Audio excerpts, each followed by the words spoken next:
What if feminists start homeschooling their kids en masse? Like a lot? What would happen then?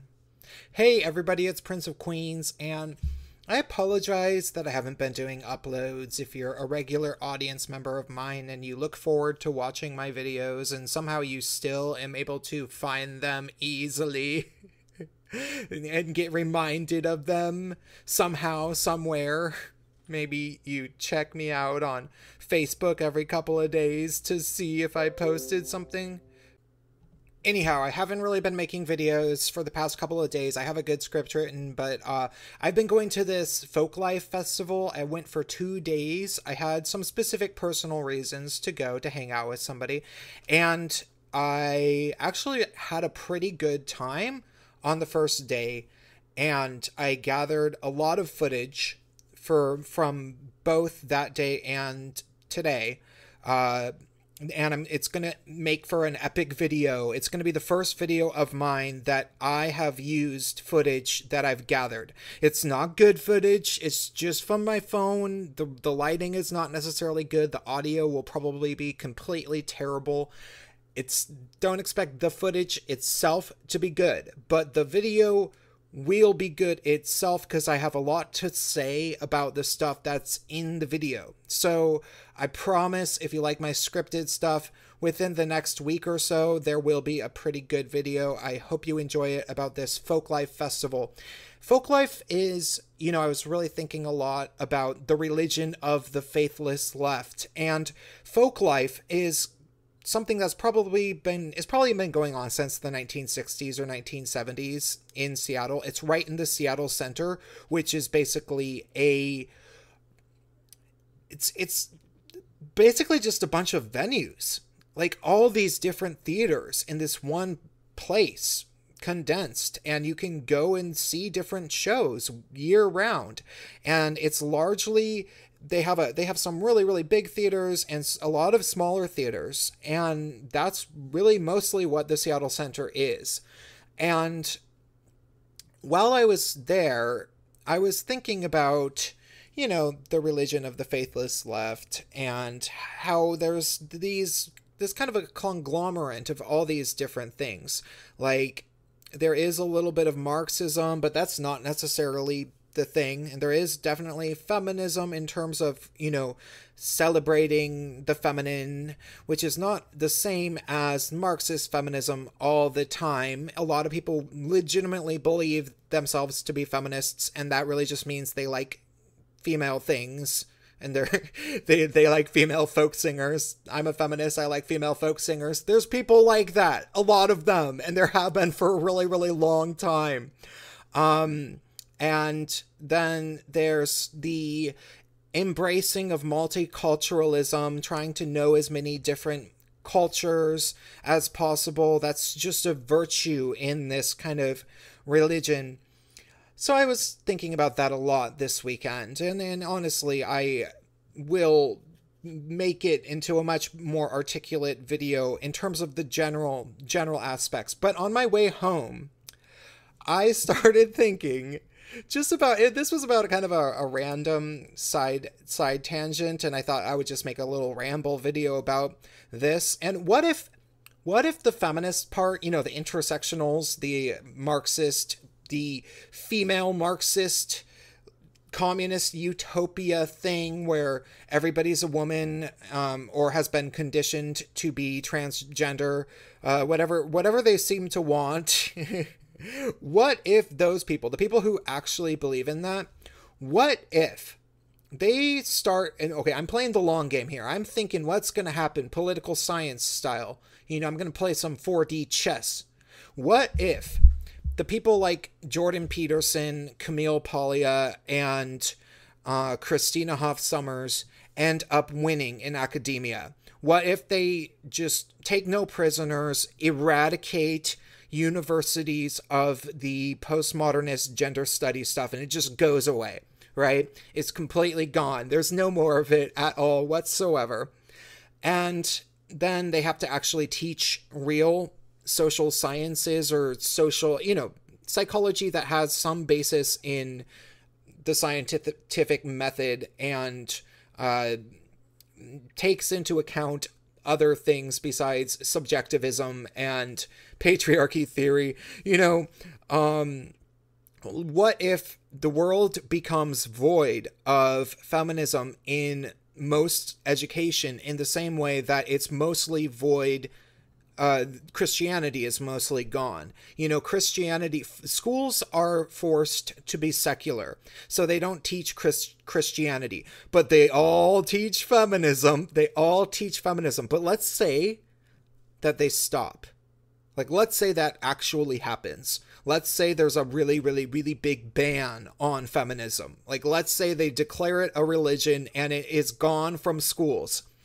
Wouldn't it be funny, or rather, wouldn't it be kind of fabulous in a weird, like, alternate reality that we can imagine in our head? Oh, by the way, I smoked some pot. Can you tell? Wouldn't it be kind of fabulous if feminists started having a big movement of homeschooling? You know how the hardcore evangelicals have been homeschooling their kids for well over 20 years, like all of them? They all homeschool their kids, and then they go to church, and then they have summer camp over the summer. That's evangelical summer camp. And that's their thing. That's where education takes kids. So let's say that there was a intersectional feminist Marxist movement of that, because they're mad because they don't get to teach feminism in school anymore, and so they have to have this like loosely strung together grassroots network of completely indoctrinating children from the time they are born, so that they'll end up being loyal feminist voters, so they can take back the presidency like the religious right did by electing George W. Bush. That was largely due to the evangelicals having, well, I don't know, actually, I don't want to say, I might be wrong about that, but he had a lot of support with the evangelical homeschool population. There's a really great documentary called Jesus Camp, and Jesus Camp is actually really worth watching now. It came out last decade. It was an indie documentary. It would be hard to find, kind of like, The Red Pill or something, but Jesus Camp, really worth watching. They went to one of these evangelical summer camps and showed what they were teaching the kids there, and it was messed up. Like, it was really messed up. Really, really. Like, at one point they had a cardboard cutout of, and this is when, after the war in Iraq had broken out, they took a cardboard cutout of George W. Bush, and they were saying that everybody had to love him because he was our fearless leader. And all the kids were like crying, like, oh, it's, God says that we're supposed to love the president because he's fighting a holy war. And they were doing a lot of onward Christian soldiers and that kind of a thing, and speaking in tongues. It was pretty interesting. So let's say they had a feminist version of something like this. What would it have at it? Well, obviously, every kid would be raised genderless. Kids would get to choose their gender at a certain, whenever they want. But of course, everything masculine would be totally discouraged, so they'd all choose female, probably, is what I'm guessing. Or if it's a girl and she's particularly rebellious, she would be gender neutral. But she would never probably transition if she was fully raised within this reality, right? That's sort of what I'm thinking. That's just a guess. Okay, the next thing is that they would definitely be taught multiple different languages. And, because feminists, I'm pretty sure they're big into like knowing different languages, so they can read books from foreign countries, and they can read about some Indian woman who's a feminist. They can read her book that she wrote and blah, blah, blah, blah, blah. And so they want their kids to be able to do that. And I was thinking, wouldn't it be fucking hysterical if they wanted the kids to know Arabic? Because, feminists love Islam, and that would make sense. And so they could have a little Arabic kid teacher that comes in to teach kids stuff about Arabic, the Arabic language, at a very early age. And these feminist parents would definitely leave the children alone with this person, and there would maybe be a group of them so that this person could, talk to more students at once. And they would teach all the little kids all about taqiyya. they would all get to learn about taqiyya, and the mothers wouldn't be able to speak Arabic, but they would want their kids to speak Arabic, obviously. And it just seems like a likelihood. Next thing that I was going to say, feminism is for everybody will be their Bible. Those kids will be reading quotes from Feminism is for Everybody as soon as they learn how to read. That's going to be some of the first things they read is quotes from that. And they're going to have to read the whole book as soon as they're old enough. So when they're like, I don't know, 8 or 9, it's probably the actual reading level of the book. Feminism is for Everybody, but maybe I'm wrong. I don't know. I haven't actually read it. I really should. I don't want to read it in the same way that I don't read the pamphlets that they try to give you from the Church of Jesus Christ in Latter-day Saints. Like, I don't want to read the whole thing. I've been reading Cliff Notes on feminism for years and years and years and years and years and years. I think I have a pretty good idea what's in it. No, you don't, Prince. You're just not that smart. You just don't get it. Go to Candy Mountain, Prince. Go to Candy Mountain. Maybe you should really read Feminism is for Everybody.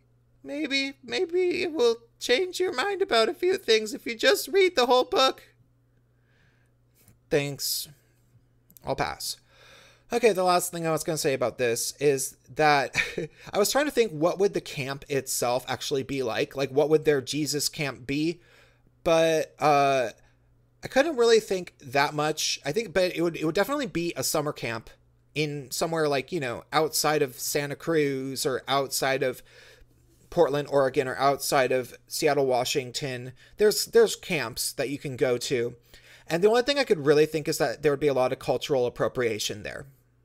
So they're going to have their hands full when the kids get a little older and start calling their parents out for their problematic behavior.